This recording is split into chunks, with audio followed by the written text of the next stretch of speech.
আজকে রান্না করছি শাপলার কড়াই পাতুরি।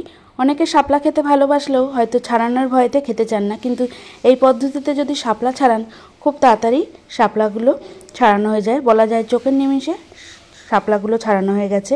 আমি এখানে 4 আটি শাপলা নিয়ে খোসা ছাড়িয়ে তারপর ভালো করে ধুয়ে নিয়েছি। এবার এর মধ্যে সামান্য লবণ দিয়ে একটু 10 মিনিট মতো মাখিয়ে রাখছি। তার কারণ শাপলায় অনেক জল থাকে, লবণ দিয়ে মাখিয়ে রাখলে জলগুলো বার হয়ে যায়।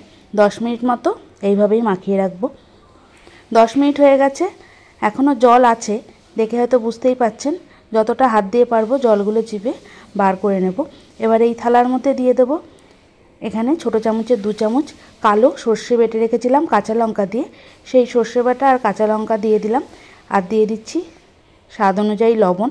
লবণটা একটু কমিয়ে রাখলাম কারণ শাপলার মধ্যে লবণ মাখানো। এবার এর মধ্যে দিয়ে দিচ্ছি 1 চামচ হলুদ গুঁড়ো আর দিয়ে দেবো কাঁচা সর্ষের তেল বেশ খানিকটা। আপনারা যে যেমন তেল খেতে পছন্দ করেন সেই অনুযায়ী তেলটা কম বেশি করে নেবেন। আমি এখানে অনেকটা পরিমাণেই সর্ষের তেল দিলাম। আর আগে থেকে ছোট চিংড়ি লবণ হলুদ মাখিয়ে রেখেছিলাম, চিংড়ি মাছগুলো দিয়ে দিচ্ছি। যদি আপনাদের বাড়িতে কলা পাতা থাকে সেক্ষেত্রে এইভাবে মেখে কলার পাতার মধ্যে মুড়িয়েও কিন্তু কলা পাতায় পাতুরিটা করা যায়। এবার খুব ভালোভাবে মাখিয়ে নিচ্ছি। ভালো করে মাখানোর পর এখানে 3-4টে কাঁচা লঙ্কা দিয়ে দেবো। যদি আপনারা ঝাল খেতে পছন্দ করেন তাহলে লঙ্কাটা দেবেন। সর্ষে বাটার সঙ্গে কিন্তু আমি কাঁচা লঙ্কাও বেটে রেখেছি। খুব ভালোভাবে মাখা হয়ে গেছে। গ্যাসে কড়াই বসিয়ে দিয়েছি, দিয়ে দেবো পরিমাণ অনুযায়ী সর্ষের তেল। আগেই বলেছি আমি তেলের পরিমাণটা একটু বেশিই দিচ্ছি। এবার তেলটা গরম হতে দেবো। তেল গরম হয়ে এসে এর মধ্যে 1/2 টিস্পুন মতো কালো জিরে ফোড়ন দিলাম।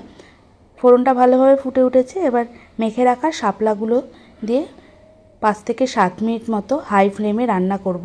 যদি গ্যাস সিম করে দিয়ে রান্না করি শাপলা থেকে আরও জল বার হতে শুরু করে দেবে, তাই গ্যাস সিম করে রান্না করব না। 5 থেকে 7 মিনিট মতো হাই ফ্লেমেই রান্না করছি আর কিছুক্ষণ মতো নাড়াচাড়া করে যাব।